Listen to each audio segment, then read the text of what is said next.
سلام به همه استادان محترم که امروز on kind of a short notice اینجا حاضر هستن و واقعا I appreciate you being here و دخترای معسلین عزیز هدیه جان دیگه نمی‌فهمم کی هستم I think فقط هدیه جان است بر صورت تشکر از بودنتان پروژه Capstone Research was a project that was specifically a research for graduate of architecture, kind of to gauge their understanding of architecture in terms of culture and accessibility and human experience and all.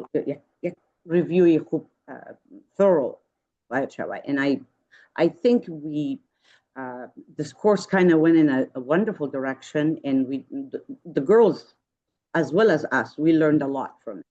So Adia John didn't get the chance to present her presentation, her final for the Capstone 501 course.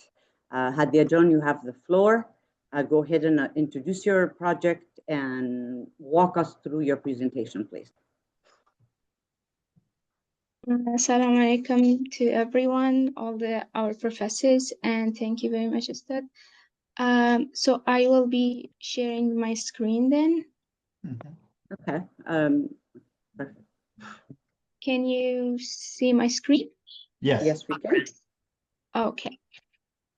So my project, like the research that I was doing, was basically on Kabul city center and Sophie Landmark Hotel and Suites. It was like an architectural investigation and evaluation of building in Kabul city. So this is the main paper, but I'm not going to present from this paper. I just wanted to show the whole, like the research paper, which is done, but it's a pretty lot of text. So I have concluded it in a small presentation, which I will be sharing now. And yes. Thank you. As there was some limitations for me because the building itself is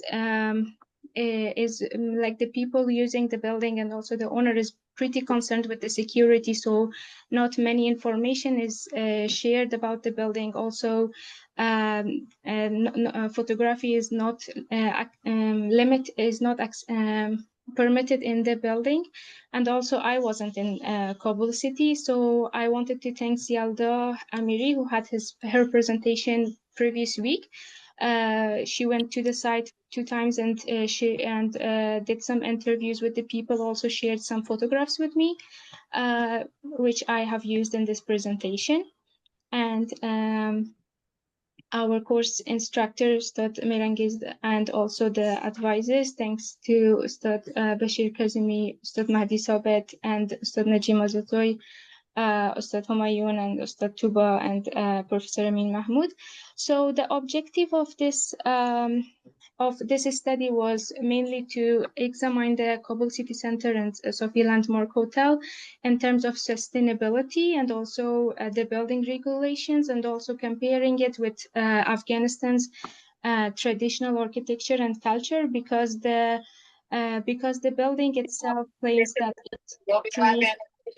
it creates an ambience that reflects Afghanistan's. Could somebody, the iPhone, please turn off your speaker? Thank you. No problem. Because the hotel itself claims that it creates an ambience that reflects Afghanistan's rich heritage. So we wanted to look into this and examine this building. The methods used in this research are a literature review of traditional architecture of Afghanistan, some environmental analysis using some softwares, and also the building codes are like procedure for issuing building permits in planned and unplanned areas, and procedure for preparing the zoning of Kabul city districts in accordance with higher level documents and administrative principles are read and compared to this building. And then also some site visits and interviews with the users, customers, and also shopkeepers, and also the receptionists of hotels were done. So coming to the building itself, It is located in adjacent to Ansari crossroad, like in Sharanau, Kabul. It's a district known by like well known to the residents of Kabul city. And also the building was constructed in 2000. It was opened in 2005. It was a time after the collapse of Taliban's initial government. So it was a time that Afghanistan, especially Kabul, got a lot of attention, specifically in the construction sector. However, these years of conflict and war had caused some disruptions in the architectural governance. So not many vernacular architecture methods were used in the buildings that were built during during the beginning of this 21st century, and mostly the influences of new and foreign concepts were there. And these ideas were called as ideas of modernity, and they were celebrated mostly in these buildings. And they were, and also the buildings were. Most of the people who had migrated to foreign countries, they also came back to Afghanistan and built these buildings. So they also had this influence of also this experience of living in other countries and brought those influences into Afghanistan. For example, the owner of this building itself had also lived in Dubai and then came to Afghanistan and brought a lot of materials that are used also from there, and is still some equipment which is used in this building are brought from Dubai, and the systems are used. The systems of foreign countries are used. So the building itself has is mainly a hotel. Like it's almost like about 10-floor building, and only a part of it, like 3 floors and underground, and also 2 other floors are used as a mini shopping mall with some stores, and also it has an underground parking. So there is also a mosque, 3 gyms for the guests of the hotel, and also 3 restaurants, one of them which is in the underground floor. It is similar to many other shopping centers that are built in Afghanistan, and also it's similar. The concept is taken from foreign shopping malls, because most of foreign, when looking at foreign shopping malls, also there is like a food court or a restaurant in the underground floor. So coming to the location of this building, this photo is lack some information. Okay, let's just go to the site itself. So it's located in Shahra now. It's a place where it is said that the architecture of Shahra itself is mostly European architecture, and some says that like the district itself is predominantly built in Anglo-Indian Banglo architecture, and also the people who came and who lived in this place were like secularly educated. Most of them went to foreign countries for education, and and also most of them now live abroad while renting their houses to others. So they had this idea of like modernism in terms of adapting foreign cultures and foreign architecture styles, and so. So for some people, this building, when they are asked about this building, they believe that this is a source of honor for the Afghans, and it is a modern architecture, and it's nice to have such building, and also the users of this building feel honored to be working in this building, and also the ones who shop. While the majority of people think that this building is not affordable for a lot of people, for the remaining society living in Kabul, and yeah, it's mostly used by the foreigners or by the Afghans who live abroad and come for vacation or for business and use this building for a short period of time. And also only it is stated that only the people with very high economic situations, and also those who work with foreign companies and so can afford coming to this building and using this building. The irony is that with the current situation, not current, but like with the unstable situations in Afghanistan, this building is sometimes really underutilized, because, for example, currently when it is asked that how is it used, it's said that most of the rooms of the hotel are not being used because not many people are coming to the site. Not many people, not that there aren't many tourists or travelers. Businesses are also not as good as the past. So most of the rooms in the hotel are not used. The only places that are used these days are mostly the 3 first floors of the building. And also those mostly those stores were used by the people who came and stayed in the building because they were afraid of their security, so they didn't go out for shopping and they just used the stores inside the building, which included almost what they needed.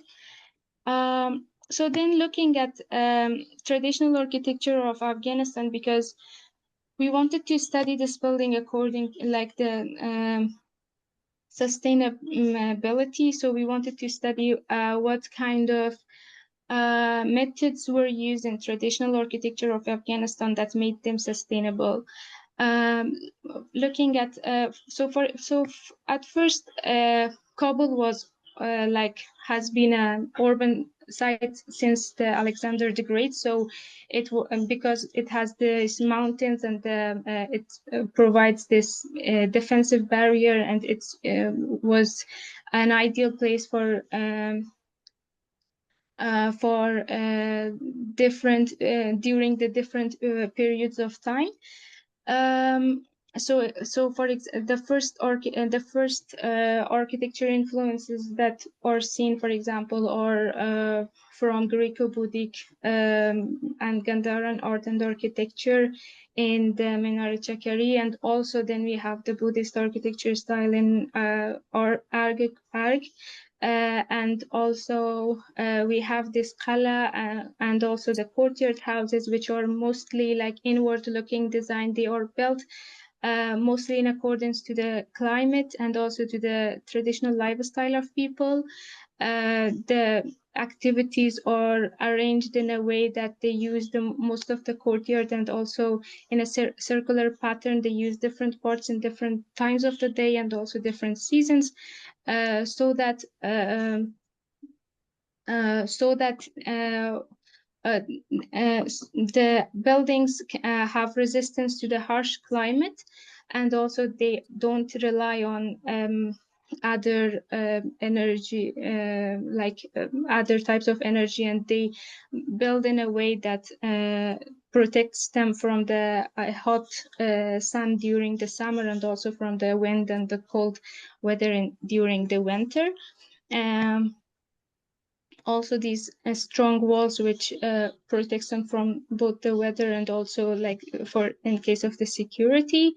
However, this building, like Kabul city center, the facades are all colored glass, which is not seen in Afghanistan much, or in Kabul specifically much. The traditional architecture of Afghanistan have generally been like colorless, like always the color of the material itself were exposed. Not many different colors like green or blue, like the full facades were not used.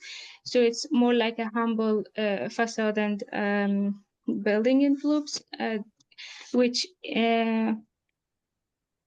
in contrast to this building. And also there is no consideration for for the different parts of the site, for example, the north and the east. So I will just maybe explain it in the elevations. most of them are glass, which is up in contrast to the thick walls that were used in traditional architecture and that responded to the climate in Afghanistan. Then after this, traditional architecture, we wanted to study some buildings that, some spaces and buildings that had similar function to Kabul city center and Sophie Landmark, because this is a hotel for people and also like a shopping center. So because after Islam came to Afghanistan, so there are influences of Islamic culture also in Afghanistan. For example, places like mosques, caravansarais, bazaars, and were built all over Afghanistan. Also, Kabul specifically played a crucial role in this pattern of organized or standardized caravansarais, which shows like the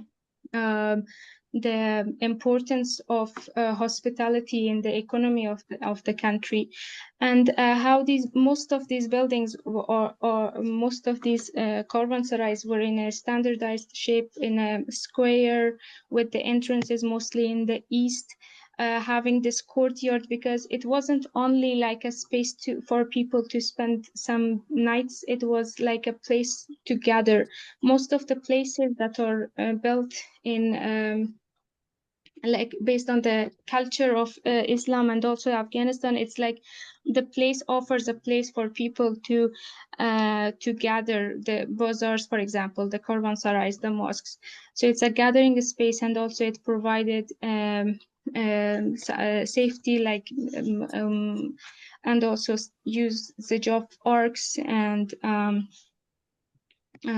arched doorways. And so one of the examples are in Babur, which is built later as a core. And then a quick review of the bazaars, because this is also a shopping mall. So bazaars didn't only function as a place for people to come and buy something or find what they need. It played like as a commercial center, as a cultural center, as a political center, service, community, education, religious, and also public center.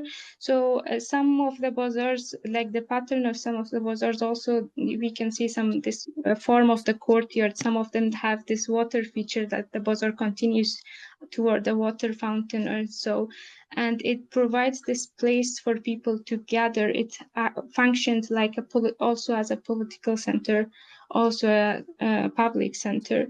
And some of the main factors that I brought here were the flexibility, because this building for the situation in Afghanistan is not stable, and especially the buildings need to be flexible, especially the kinds of hotels and these such buildings, because right now it's underutilized and it's located in a very strategic position.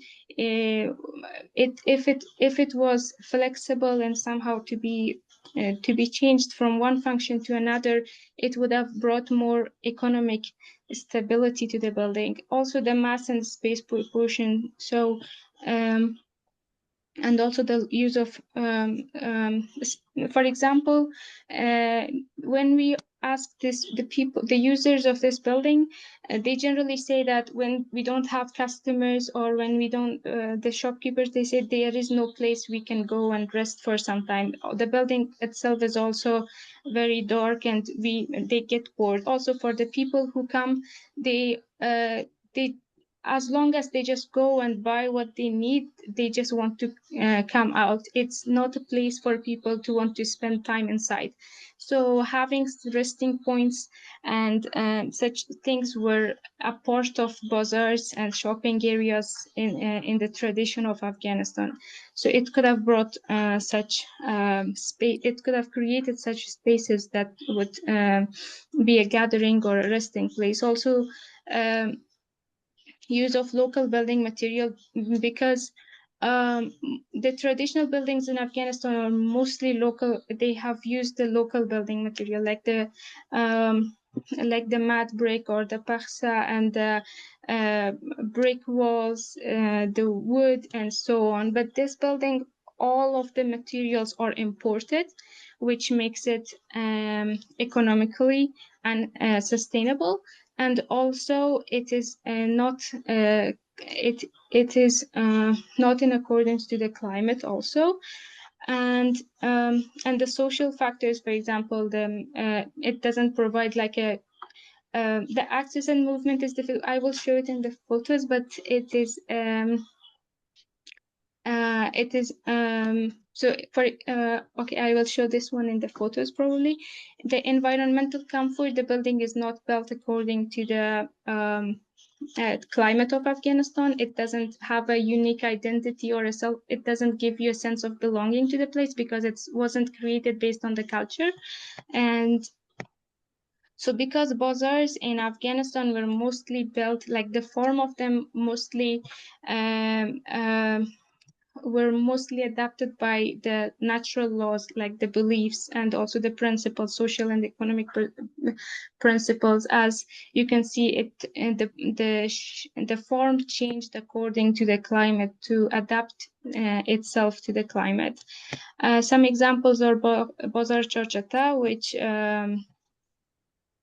the open spaces, like these places that people walk through, or like it has more light. There is more light, people can use it, it's more broadened. And then the shops are like a little bit darker, a little bit makes it more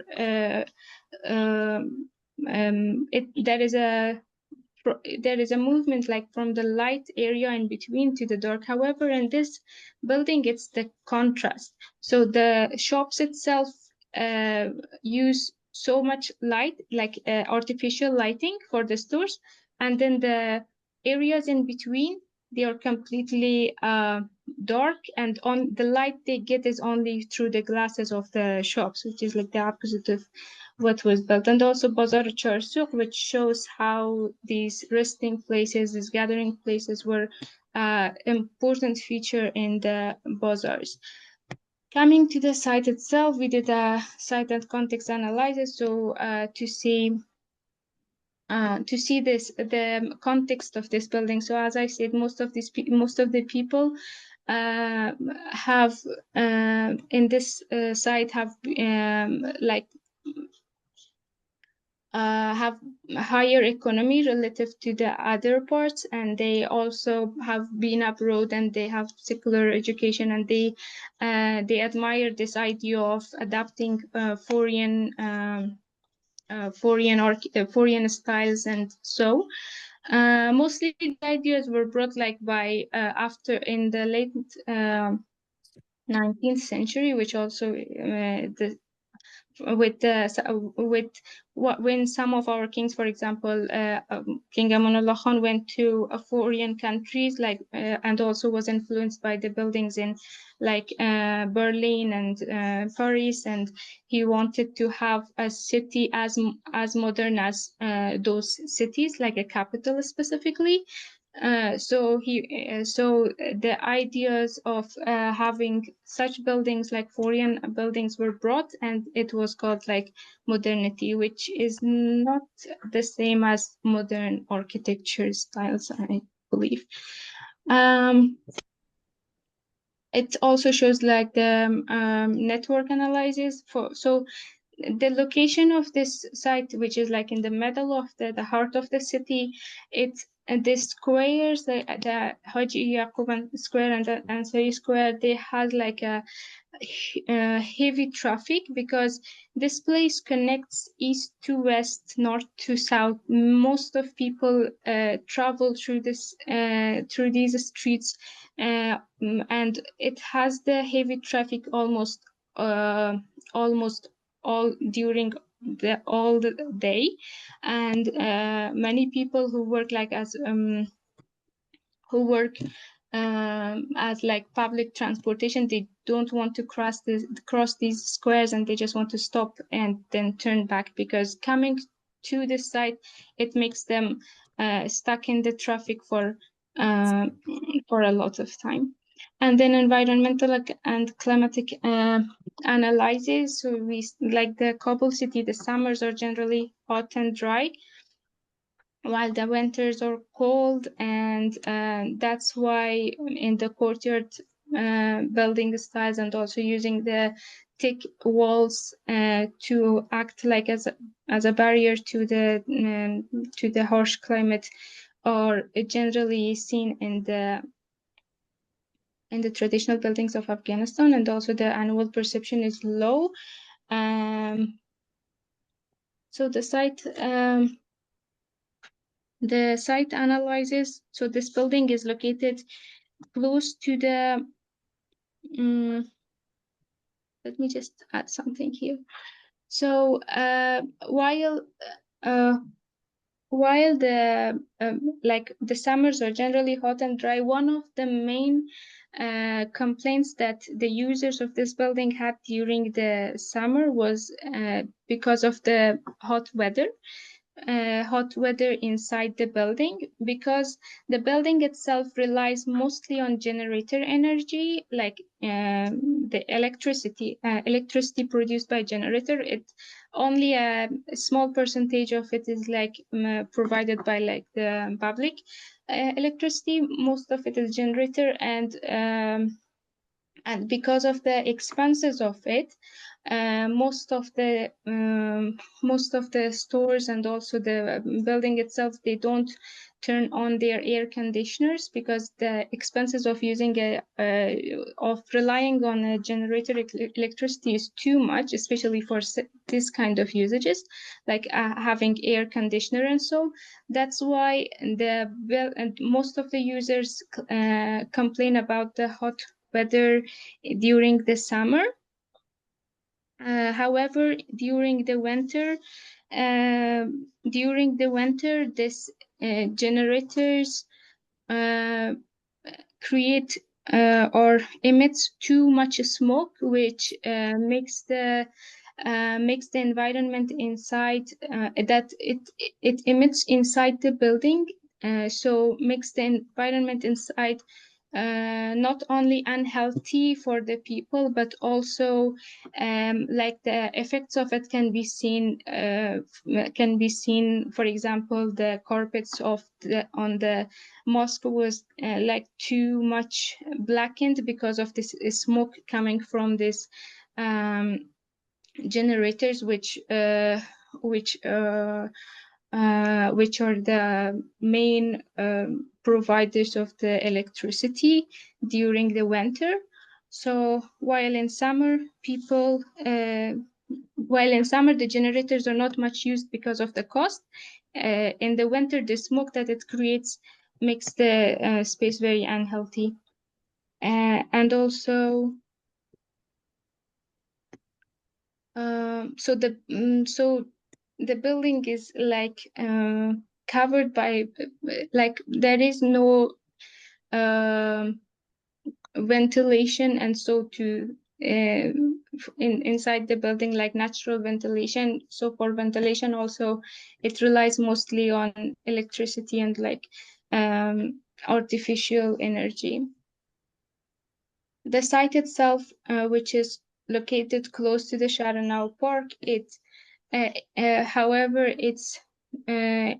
it's not used in a way that like this view that it creates, that it has to the Sharanau Park is so nice, but it doesn't. The building is not used in a way to maximize the use of that view, and then and also there are some noise and air pollution coming from the Ansari crossroad, because generally there is traffic, and it has direct access to the street from three sides, like the south, the northeast, and southwest. This diagram shows the wind analysis. So we see the from which sides the wind flow during different times of the year. For example, from March to June, and like in the spring, mostly we have like this from the north side, and then during the summer, autumn, and then winter. If the building used like some cross ventilation, so it would have created some airflow and not make the interior environment so stuffy and unpleasant to the visitors. Here is the shadow analysis of the building. So because the height of the building is like it's a 10-story building, like almost 30 meters high, so it doesn't provide any shadow. It provides the minimum shadow during the times that are needed, for example, specifically in June, during at noon or morning, but it provides shadow during the colder times, for example, in October and March. Views of the building only has views from the rooms of the hotel. So while it would have created like some good views for public to, for example, as a gathering space or so, the only place provided is on the 10th floor, a small area that is used like as a restaurant and has a view to the park. The other views are taken from inside, and it could have been maximized. So about the lighting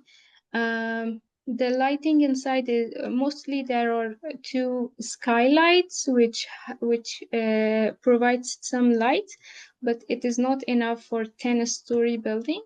And also the stores that are in the first floor, they have some views to the outside and get some light. Other than that, the light is not uniform inside the building. There are some spaces that are lit by the stores or artificial lighting. However, in the corridors, the lights are generally turned off because of the cost. So there is a non-uniform lighting, which makes it unsecure and also unpleasant. And also it's unsustainable resources are used, and also the use of iron columns, and so produces some glare, which also is not pleasant to the users. The building, so the facades are not there. No consideration to the environment or the culture of Afghanistan can be seen in the facades of the building. For example, the north and the west and the south, they are all whole like entirely glass facades, and also because Afghanistan, maybe it is used in a lot of buildings in foreign countries, but in situations in Kabul, with the insecurity of it, so most of these glasses were broken when there is an attack or like shaking or something. So so most of these glasses were broken, and then they replaced it with explosive resistant glasses, which has a high cost and not something used in Afghanistan and Kabul. So this wall of it is adjacent to another building, another shopping mall beside it, which is not compliant with the building codes, because at least there should be 1.5 meters distance between two buildings because of the safety of the building. The building materials, we were told that that all of the building materials were imported from foreign countries except for the tiles which were used, which makes it like economically unsustainable, also ecologically unsustainable. The material are not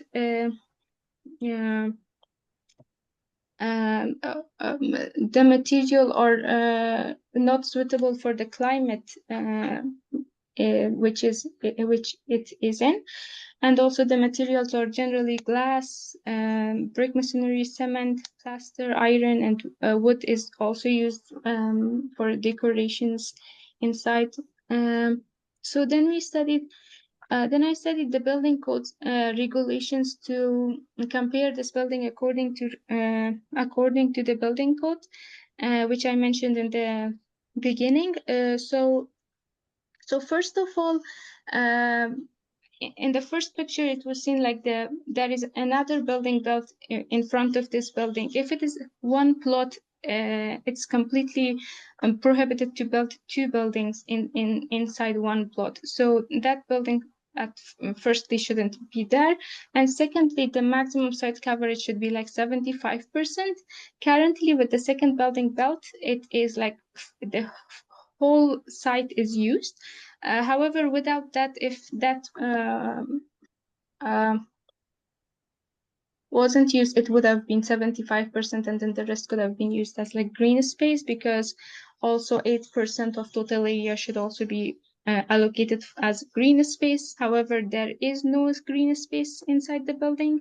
Only some artificial pots are used in the hotel, and also there are some small pots in the roof, which I showed like in the restaurant. Other than that, there is no green area at all inside or around the building or on the facades or roof. The roof itself is also not green roof; it's only artificial grass, and one car parking space should be, according to the building code, should be provided for 80 square meters, which for this building makes it like 250 cars. However, this building provides a parking area for 50 cars only, and 25% of the building required must be used like alternative energy sources. This building, almost all of it rely on the generator electricity, which is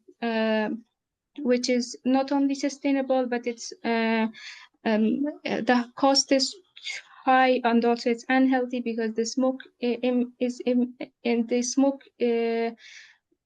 inside, and also the energy which is used for public corridors, elevators, staircases, and technical rooms and ventilation system should be alternative energy source. So this building has 6 escalators. However, all of them are not used. They are actually closed because of the cost of the electricity.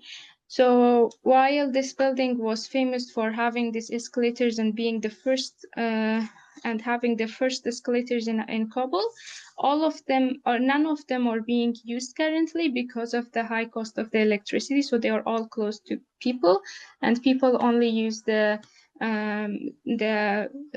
dark and small staircases which are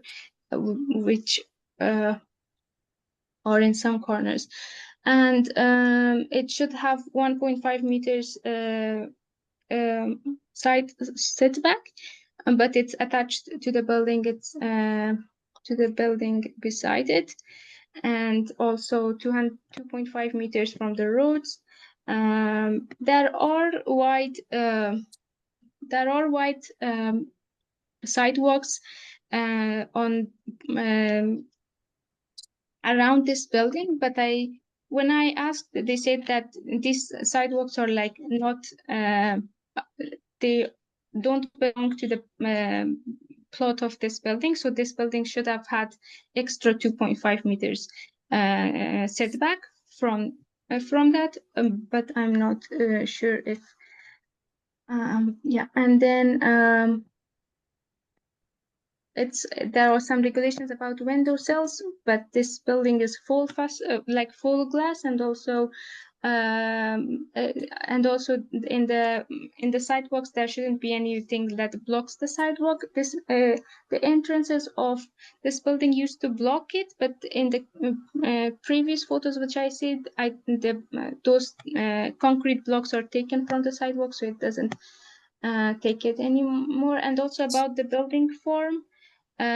So about from the regulations about this building, because this building is considered high-rise mixed use, like M type, and there should be three like the form of building should consist of three parts, like the street space, like the part which is like constructed along the street.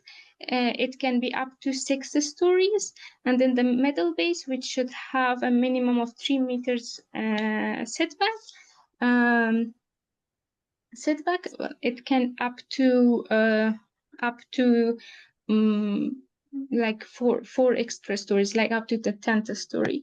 So so looking at this building here, here after the 6th story, the part that is red, it should have a setback of like 3 meters according to the building regulations.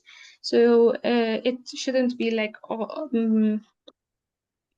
there should be a setback, and also there should be a setback on the eastern part from the other building. And also this building is completely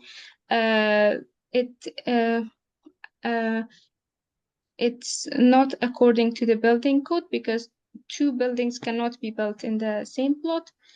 So instead of this, maybe it could have been like green area, because 8% should also be used as green area. The user experiences, most of the, as I said, one main complaint that was made was like about the weather inside, the hot weather, and in the summer, and also the smoke in the winter, also the glare that it creates, and also the lighting is not uniform. It doesn't provide a place for for relaxation or resting.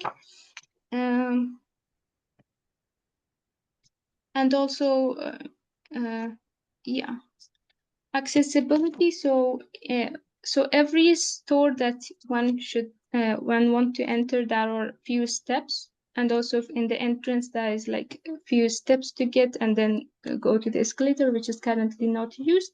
So makes it inaccessible for those who come maybe because the users of this building are generally people who maybe come from abroad, and maybe they have some baggages with them, maybe they use wheelchairs or something, so it makes it inaccessible for those, and there is no ramp considered. There are 2 staircases, which is only for the guests of the hotel, 1 extra for the workers, 6 escalators, which is not used currently, and people use other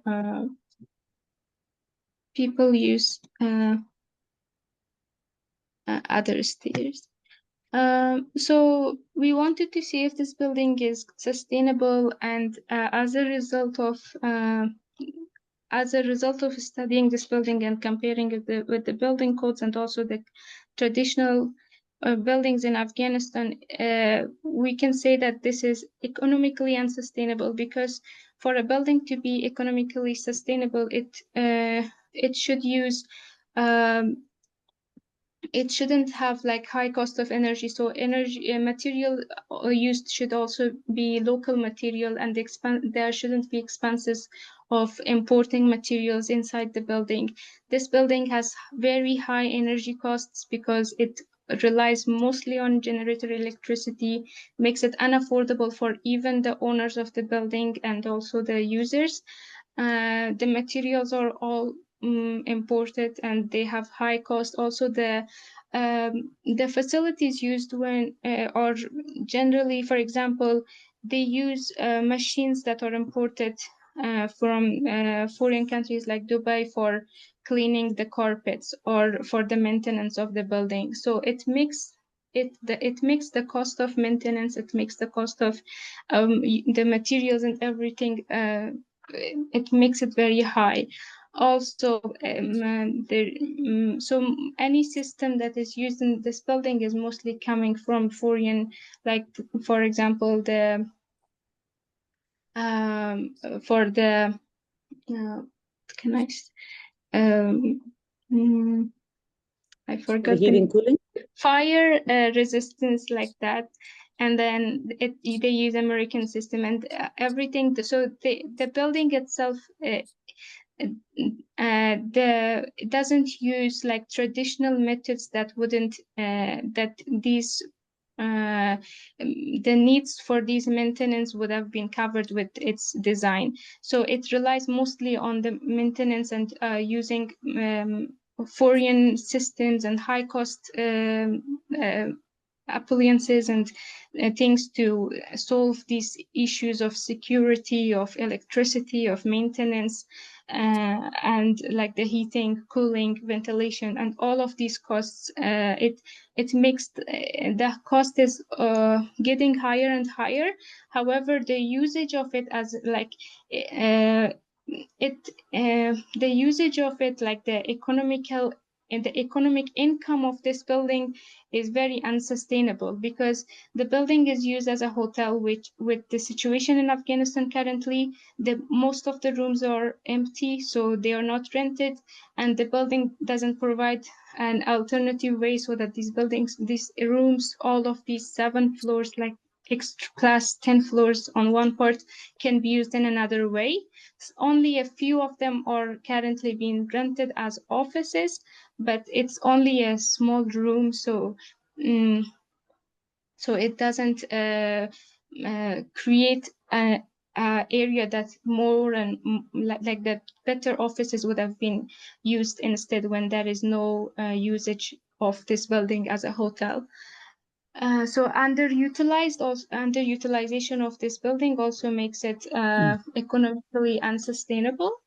It's socially unsustainable because the bazaars, the caravanserais that we studied that had the similar functions, they functioned like were they act, or they are there as an identity of the people. They show the identity of people, even if the users of this building are mainly foreigners. When they come to this place, they don't see it as a part of the Kabul. They don't experience it as being in Kabul. So it's as any other building in any other part of the world, like as a room.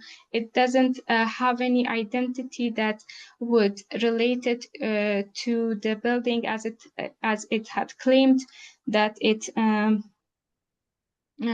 as it had claimed that it is in reliance to the traditional, that it represents the traditional architecture, the traditional of Afghanistan. And then also we didn't see any so people coming, they don't feel a sense of belonging to this site, as they cannot match it to the culture of Afghanistan or the tradition of Afghanistan. There is no resemblance, and also people themselves say that it is in complete contrast with the cultural values and social values of Afghanistan. Also knowing that the users are only a very limited portion of the people inside the Kabul, it also makes it socially unsustainable. And studying the methods that were used in traditional buildings of Afghanistan, using the buildings using different parts of the buildings in different times of day or different times of season. Maybe some approaches like that would have also been used in this building, because this building is not a building that all of its places are used at the same time. So in different seasons, it could have been adapted in a way that in different seasons, specific parts of it would have been used, and make those parts climatically like responsive to that specific season that it's used or a specific time that it's used. So the building itself, for the heating, cooling, ventilation, it's completely reliant on artificial on or energy generator and renewable energy, with high costs, with a lot of pollution, which is unhealthy for the users of it and also for the environment. And also the facades of this building or the design of this building, there is no sign of considering the climate or the um, like the north or south or east or west in the building. So that makes it ecologically unsustainable also. Thank you. Thank you, AFGHAN. The presentation is thorough and very detailed. I congratulate you on that. I'm not going to review right now. I'm going to ask my colleagues. First, I would like to give the floor to Professor Kazemi to give us some wisdom on what you've done. I think your presentation was quite well done. Ustad Muhtaram befirmayin. Thank you very much, Rangizjan. AFGHAN, I enjoyed your presentation, especially the English was so good. You are speaking amazing. MashaAllah, yes. You are in Germany, right? She's in Germany or Afghanistan? I'm in Turkey currently, yes. It's amazing. I'm very impressed. Your presentation was wonderful. I think you covered all aspects or most aspects of the required analysis that was for this building, especially your background information, your analysis of the vernacular, the bazaars, and the structural types, space organization, and so forth was very, very comprehensive. And I just congratulate this on you for this. And a few points that I want to make as first, I think you have to be, when you are presenting, usually people give you some time, like 20 minutes. You have to finish in 20 minutes. This is a standard requirement for presentations.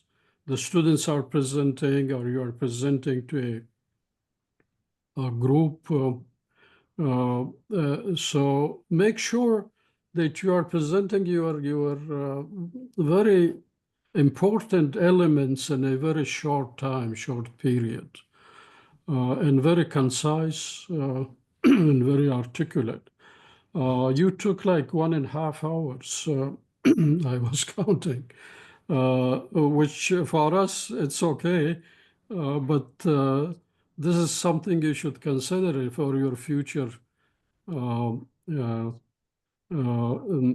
presentations in architecture. Secondly, I encourage you to use architectural presentation techniques. Although you had some nice sketches, 2 or 3, your site analysis, which was beautiful, with your sketches. I love to see your analysis in a kind of graphic diagrams and analytical presentation, because when you are explaining things, if you are giving this report to somebody, a graphic presentation is more understandable. People understand this more quickly. I think this is 1,000 word, the site analysis. You don't have to explain. If somebody's looking at this, they understand your concept, your drawings, your message. So that saying that in the other point is that in your conclusion, I think it's better to approach it from pro and con perspective. It is not, I think your analysis is totally con, right? Against the whatever the architect has done or the building. But we also want to see what is some of the positive aspects of it. Just to be fair, a building, an architect when design a building, it's not a simple thing, It's like a book that you're writing. No matter the book could be terrible or bad, but again, there are probably some pros there, some positive things, probably about the rooms, about the organization of the spaces and things like that. So we want you to see both pro and con. That would be my take on this. One on your title, I think you have to adjust the title. You are saying architectural investigation and evaluation of building in Kabul city, and then say the case of the city center. The case of the city center in Safi landmark or something. So maybe do a little bit of editing there. Some of the information that was presented graphically on the population growth and master plans, I think you should provide first a title for this. What is this? Probably a population growth of the Kabul city. You need to write that and where it is taken from. So these will be some of my comments, but otherwise I think it was, I enjoyed the presentation, and good luck. Congratulations again. I think one last point. I think I can see that how much you learned from this analysis. That's very important. During this 13, 14 weeks, I can see the results that you are touching upon things that are educational for you. Even for us, we learned also a lot from it. But thank you very much. I will leave it to Mehdi Jan and Humayun Jan, Najim Jan. Thank you. Just I will add those points. If I may, Adejan, thank you for that thorough, constructive, and informative presentation. I'm not going to go over what Professor Kazemi has already mentioned, some critical issues of graphic issues, informational issues. But first of all, I like to point out two things which I'm quite fascinated and also I'm proud because you're going to be a great student of architecture and hopefully graduate and you become a great architect who would benefit the country. One is that I wish to God that you become the head of the building department in Kabul. I'm not joking. I'm not Hey, I joking. second that. I'm not joking because you're sincerely aware of issues. Two, in your architectural gene that you have learned to do collaborative work, which I love that. Even though that you're not in Kabul like other students from a distance, from afar, you collaborated with Yeldo John and probably some other people to continue with your search of your research. And I'm absolutely thrilled and proud of you as a student. And I think Professor Kazemi mentioned that we all, including you guys, learned something during this period, but I feel that you have benefited quietly and gently through this journey from our discussions. I think your information was on the verge of a report and analysis.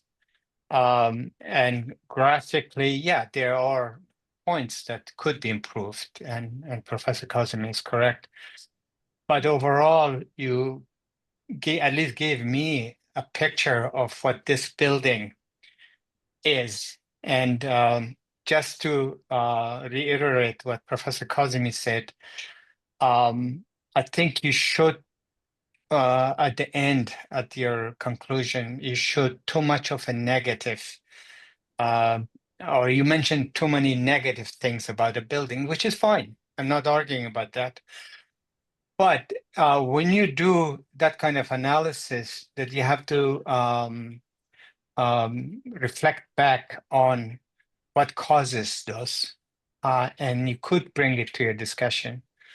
Which brings me back to, you mentioned a few times Dubai. I lived in Dubai for 30 years and I saw how it grew. As a matter of fact, I lived right across from the biggest mall they built, which was a Dubai Mall. And I learned a lot as a resident and also as an architect, what makes a mall or a retail store profitable. And you kept talking about sustainability in terms of how people in Kabul, Afghans and visitors cannot afford, that I can understand because of maybe the high prices, and two, also the condition of the interior space of the building does not allow a certain level of comfort, which I do agree with you. But and overall, I felt that you had you made a couple of statements, couple of times. The building is not sustainable. When you claim such a claim, you have to really step back. Why it's not sustainable? Currently, as you know it better than we do, it's not sustainable. A lot of things are not sustainable in Afghanistan is because of the political situation, because of the security, because of the economy. And what's really quite fascinating, I have watched a few videos of Kabul, street food, how they make their living through selling food on the street. I bet you this center doesn't have that kind of income on the lowest level of individual, that they try to survive and try to make things, living condition better for their families. So in terms of the physical phenomena of the building, I think I have to challenge you because you're very negative about it, and I understand that. And you keep saying it's not too in par with Afghan culture, and I'm a bit confused about that. I don't know what you mean by that. Evolution is incredibly important. You have to look through history evolution through developments, physical developments of the world. Take, for instance, Italy.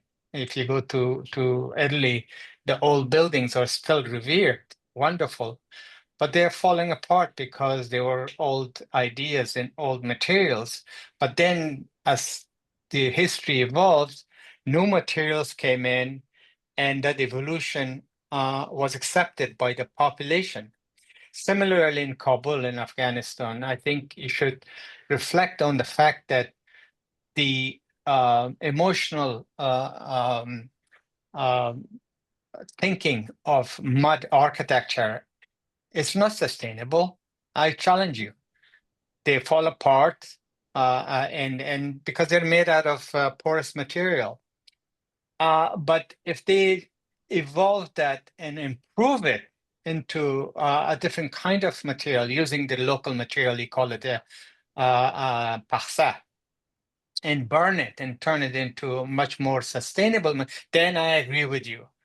But to say emphatically that those buildings are sustainable and the new ones are not, I'm a bit confused. I'm not sure. I have to, I leave that for a different argument. But overall, I think you did a wonderful job, and I'm very proud of your work. And as a matter of fact, I would love to have a copy of your presentation, if Miranda John doesn't mind, for my own reference, because you have said a lot about Afghanistan, about Kabul, about the weather, about how you related the human experience. And thank you again. Thank you very much, Ustad. I appreciate all your help and support through this time. I will share the presentation. I will update it and then share it with you. Thank you. Thanks. تشکر عدیا جان. بفرمایید نجیم جان و مایون جان، هر کدامی که گفتنی دارن بفرمایید. بر عدیا جان بفرمایید. مایون جان شما بفرمایید، باز ما I will be the last to conclude. مایکتان آن بکنم. داداز شما بفرمایید.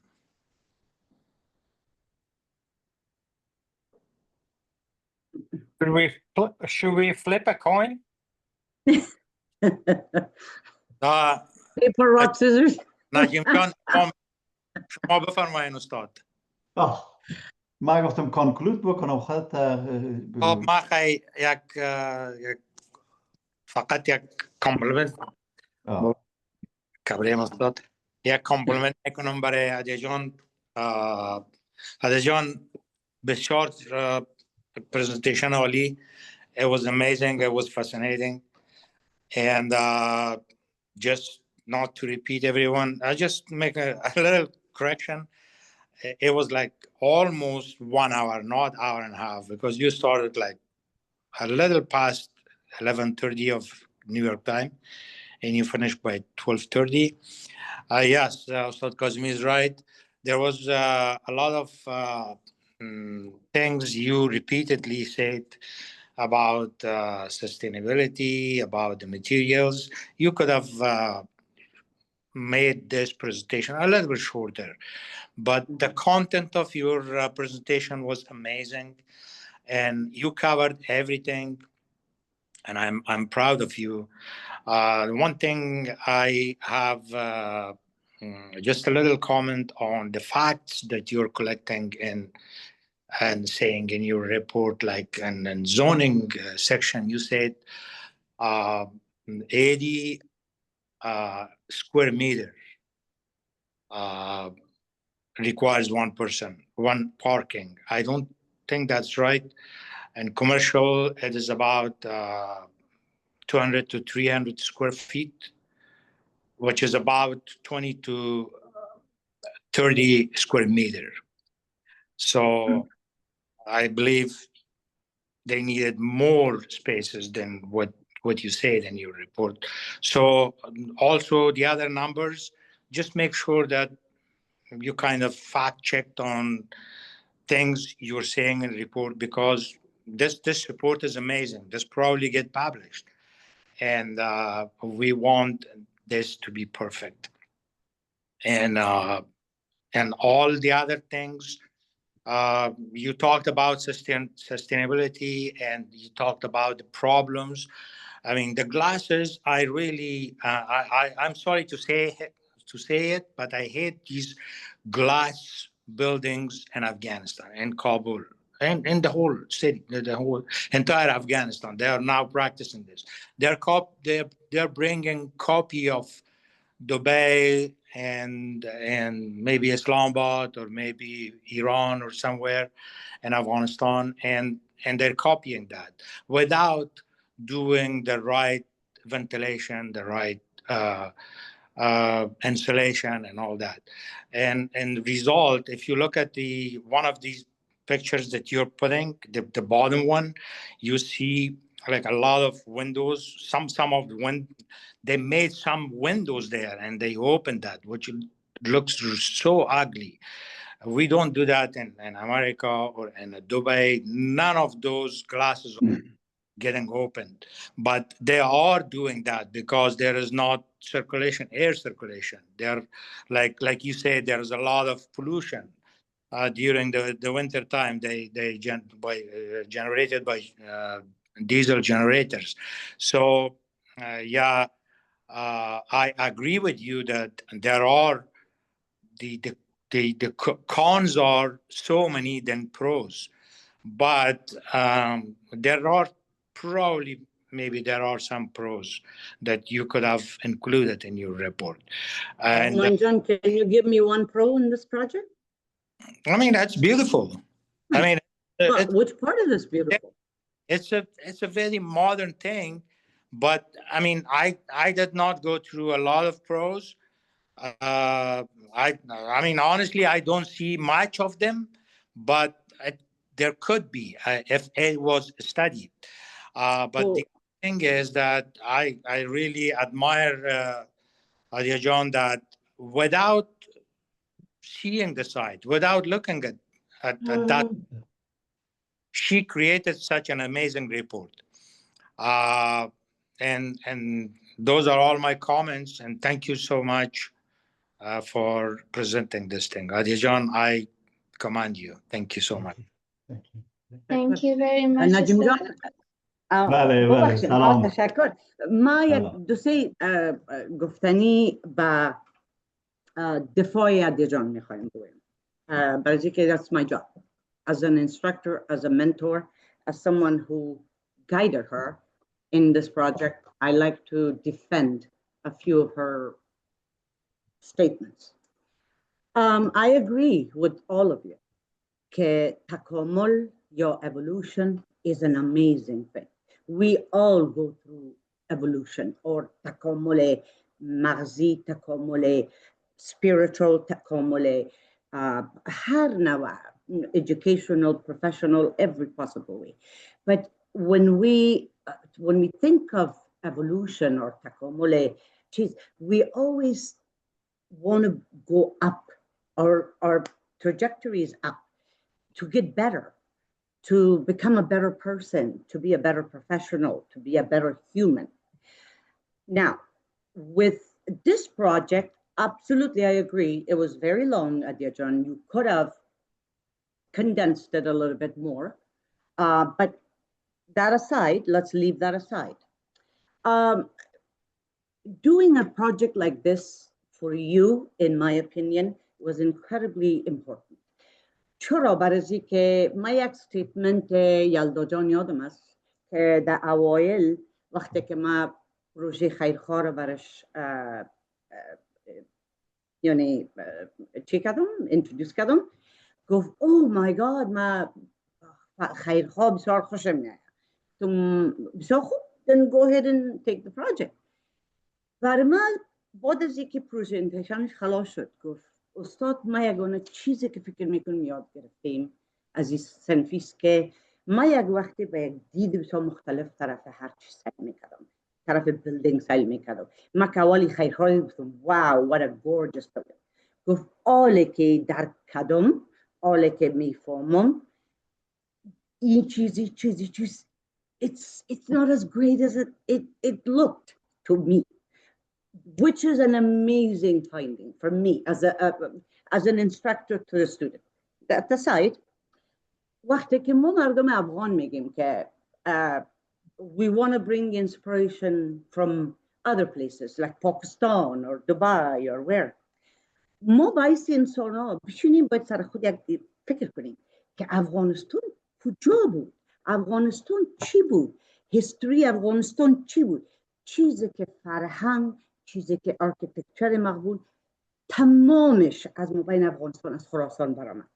But all Afghana, unfortunately, is looking to Pakistan and looking at Dubai to find their architecture. What is wrong with that picture? What is wrong with this picture right here, this traditional architecture of Afghanistan?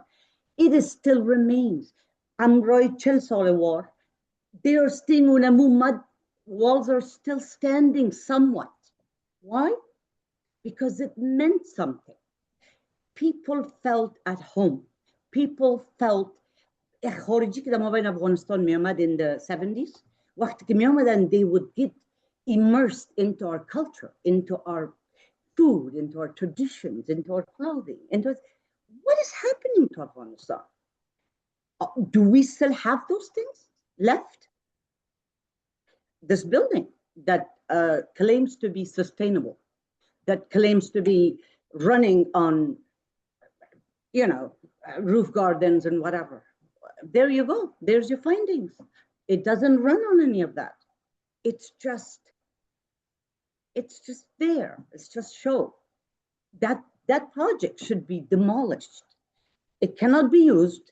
مردم نمیخواد استفادهش کنن. The only people that actually گفت که استفادهش میکنن اور خارجیستن که مثل که خود نجیم جان یک دفعه گفت که من یک دفعه در هتل بودم فقط خلق کردم خیستم برام.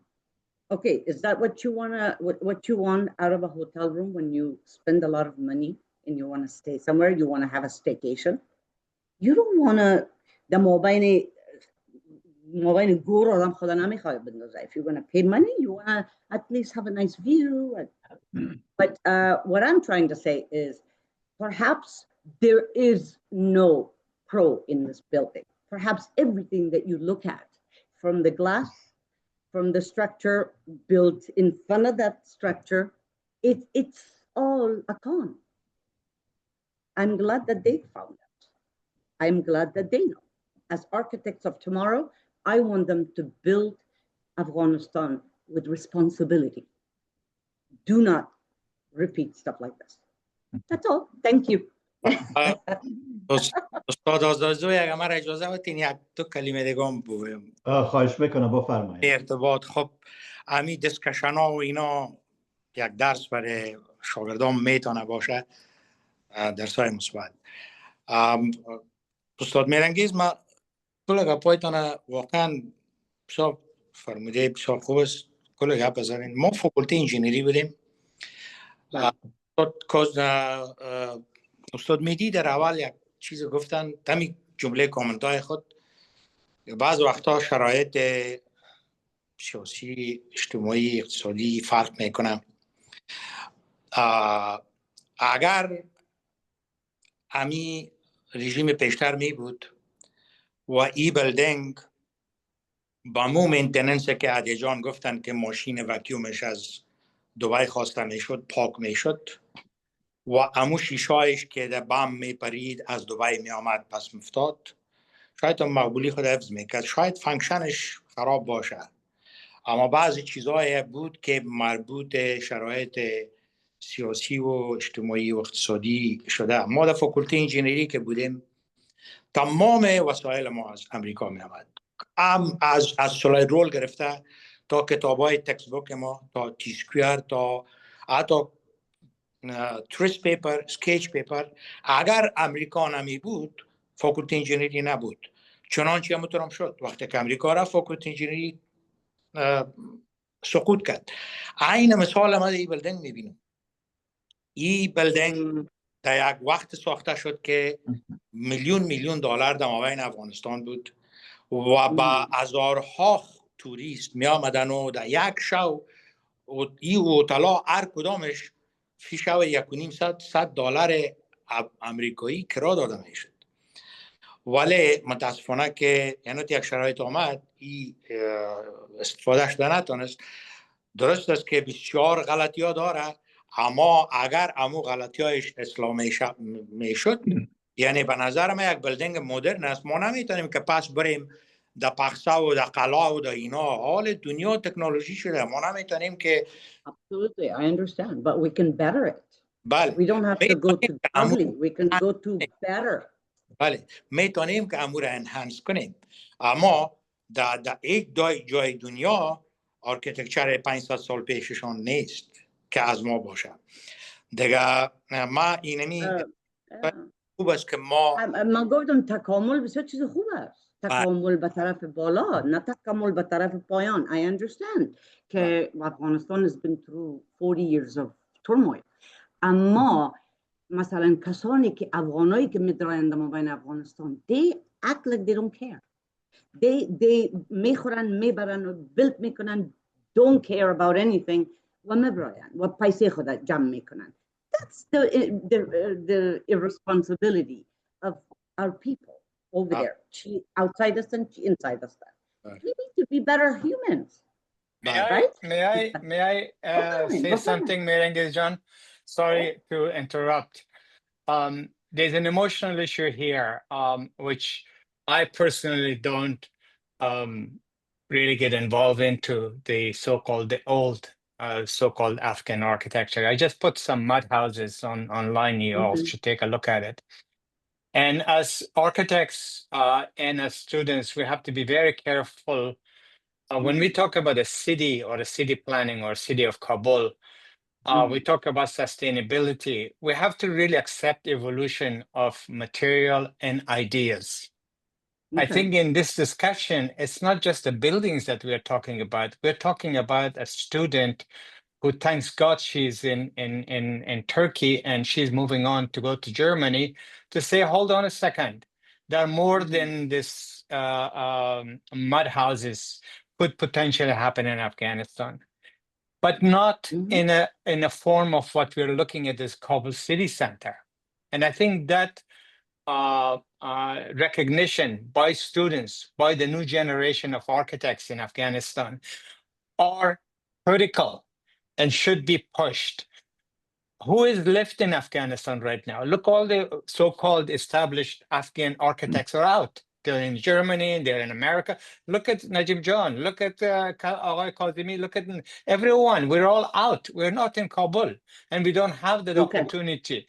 So what it really is important, and thanks God, I'm so happy that these girls are going through this exercise to recognize far beyond what they see in one place. And this girl, Hadia, she's out, she's free.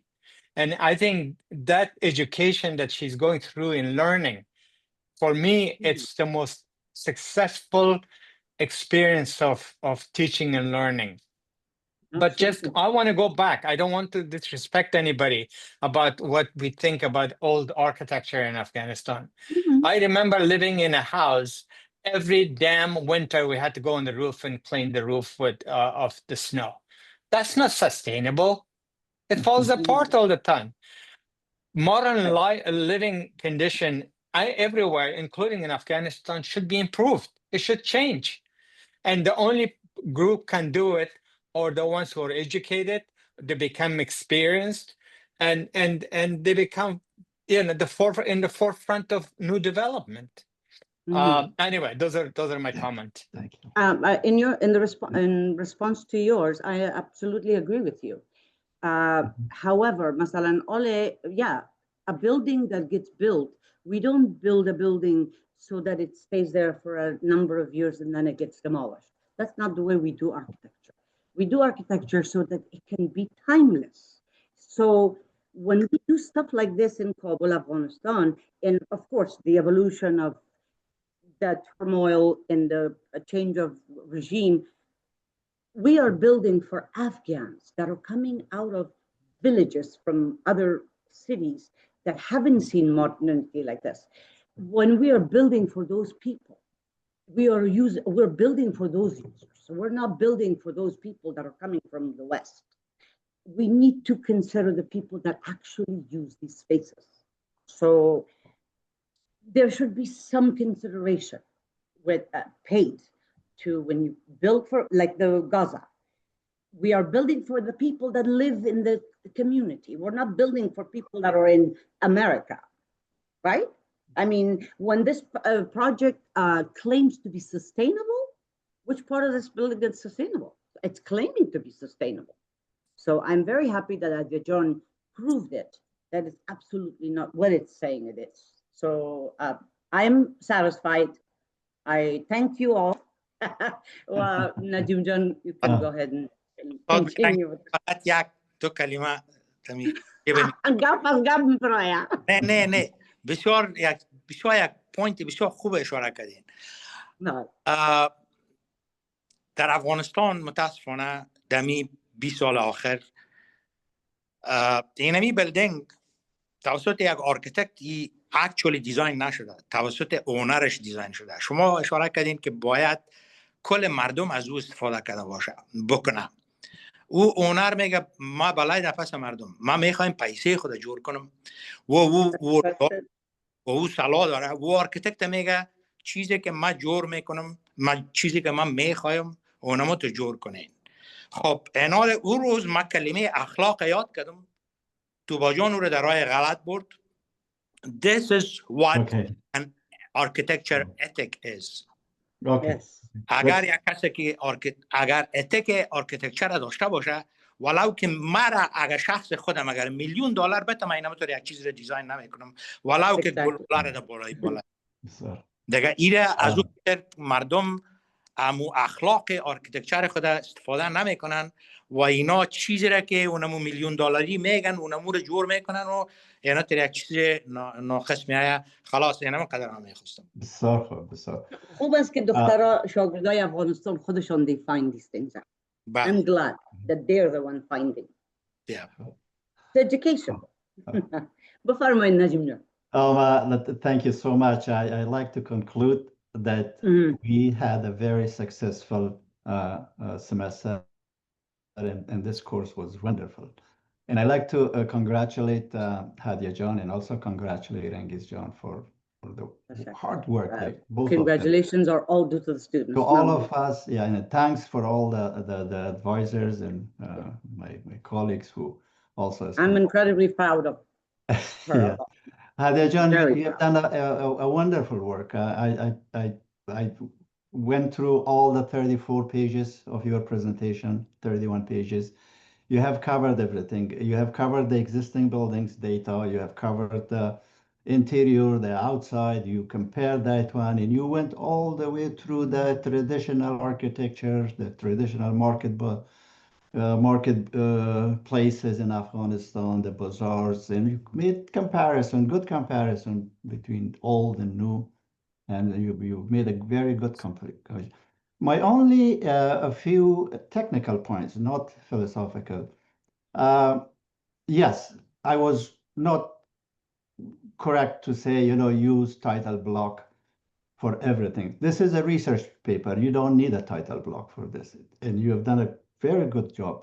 But please, on the cover sheet, as Kazimisa mentioned, make some correction to the name. But also, if you could add the name of the group, that we are a group, and it's called Afghan Architecture Studio. You can say offered by the Afghan Architecture Studio, a group of Afghan American architects and professors. That's it. So that will be on the cover sheet. The next thing I would like to ask you to keep a header and a footer for your sheets. And for the footer, probably I think it's important to add the page number so people know that you have page 1 of 31. So people know that there are 31 pages. On the header, name the project a little bit on every sheet so people know that this is what I'm. And the third thing, the last thing is the margin. If you can squeeze a little bit and give a little bit more room, especially on the left side, just in case if someone wants to print this one and bind it as a book. So you have more room on the left side that when it's binded, the maybe an inch, which is equal to what, 2.5 centimeter margin on the left side. That will be good. And also the header, the margin on the top and the bottom can be a little bit more bigger than this. And then it can be printed, it can be distributed, it can be binded, it can be published. Can I follow up with you, Najim John? Yeah. Two things. One, I really truly re-emphasize the fact that her collaborative work, the spirit of collaborative work, is admirable. That's number one. The way she did it, even though she was not in Kabul, and we had students in Kabul helped her out, which is really wonderful. That's what happens in real life. Number two, I would like to ask Bashir John if it's possible to publish this as in the newsletter, because we have already the design publication included. But I would suggest that this research should be published, and let these guys at SAE know that we are training some amazing students, some amazing future architects. And I'm proud of that. I'm proud to say that, and I think that should be emphasized. And maybe Hadi John can write a little background about herself, her interests, her future, and all that as part of this publication. Yes. Thank you. Well, let me stop recording. I think Bashir John has something to say. You can stop recording. I think